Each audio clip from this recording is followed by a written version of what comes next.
Welcome to Weekly China Recap. I'm Xing Zheming. This week, we are zooming in on a relationship that often flies under the radar but carries immense strategic weight: the evolving ties between China and Singapore.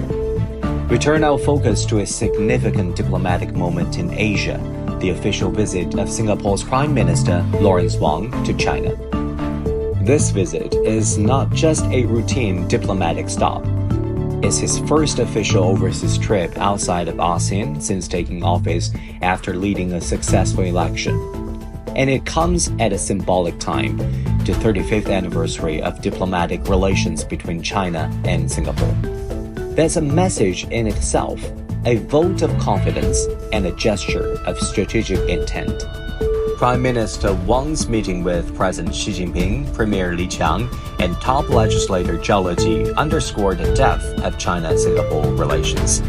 From Beijing to Tianjin, a city that itself has become a model for bilateral collaboration, and Prime Minister Wang attended the World Economic Forum annual meeting in Tianjin, or the Summer Davos. Wang's trip showcased a historic friendship, forward-looking ambition, and multilateral diplomacy. So why does this visit matter so much? First, there is a strategic alignment. Singapore is about to celebrate its 60th anniversary this year. The city-state is also reassessing its global partnerships. And China, its largest trading partner for 12 consecutive years, remains vital. Despite global fragmentation and geopolitical tension, Singapore has maintained a unique balancing act between East and West. But increasingly, it sees China not only as a key economic partner, but as a global force to work with, particularly in areas like green development, digital economy, and artificial intelligence. President Xi emphasized during his meeting with Prime Minister Wang. He called for writing a new chapter of high-quality cooperation, echoing the 2023 commitment to build an all-round, high-quality, future-oriented partnership. China's top leader reaffirmed that China views Singapore as more than just a friendly neighbor. It's a key partner in China's journey toward high-quality development and deeper global engagement. Wang, for his part, reiterated Singapore's One China policy and expressed confidence in China's long-term development and global role. And let's talk about what really makes this relationship tick: economics. China has been Singapore's largest trading partner for 12 consecutive years. In 2024, bilateral trade reached around $111 billion. And despite global headwinds, Singapore remains one of the top sources of foreign investment into China.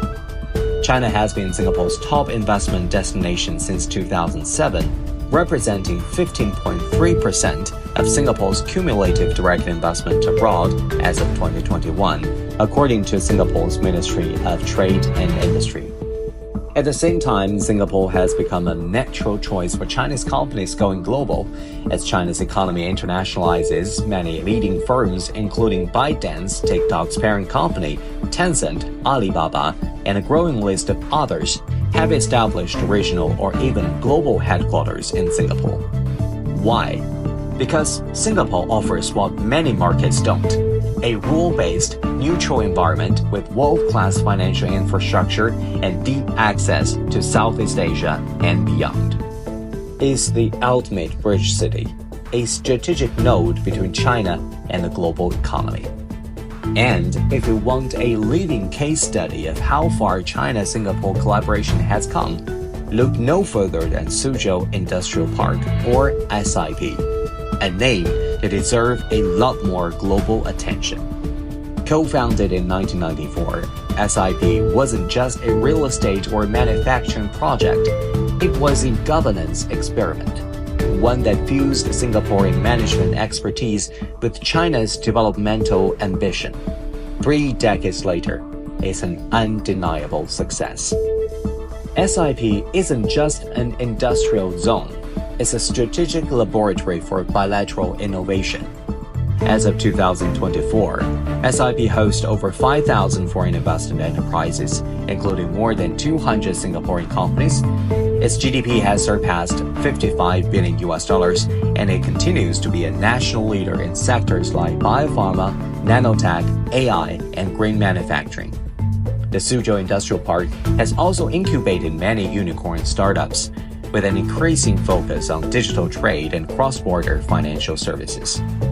In fact, during this visit, both leaders reaffirmed their intent to replicate and evolve this flagship project, not just in infrastructure, but also in governance, digital finance, and sustainable urban planning. And the two governments will not just replicating it in other parts of China, but scaling it globally, especially across Southeast Asia under third-party cooperation frameworks.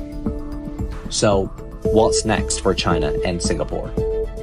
The tone from both sides is remarkably aligned: stability, openness, and shared growth in an uncertain world. They share the belief that open trade, multilateral cooperation, and technological innovation should be protected, not politicized.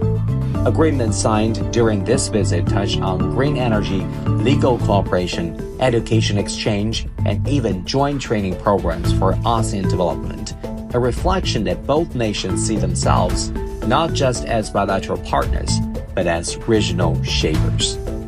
At a time when economic blocs are becoming more fragmented and geopolitical risks are rising, the China-Singapore relationship is quietly but clearly showing what 21st century diplomacy can look like: flexible, pragmatic, and future-oriented. And that's the bigger story here. Beyond the handshakes and headlines, this visit reflects a renewed strategic trust between the two very different countries. One, a massive continental power, the other, a globalized city-state. Yet both finding common ground in a complex world. And that's something we should all be paying closer attention to. That wraps up this edition of Weekly China Recap. I'm Xing Zheming. Thank you for listening. If you have questions, feedback, or story ideas, feel free to reach out. And if you enjoy the show, don't forget to follow and share it with your network. Until next time, stay informed, stay thoughtful, and stay engaged. Goodbye.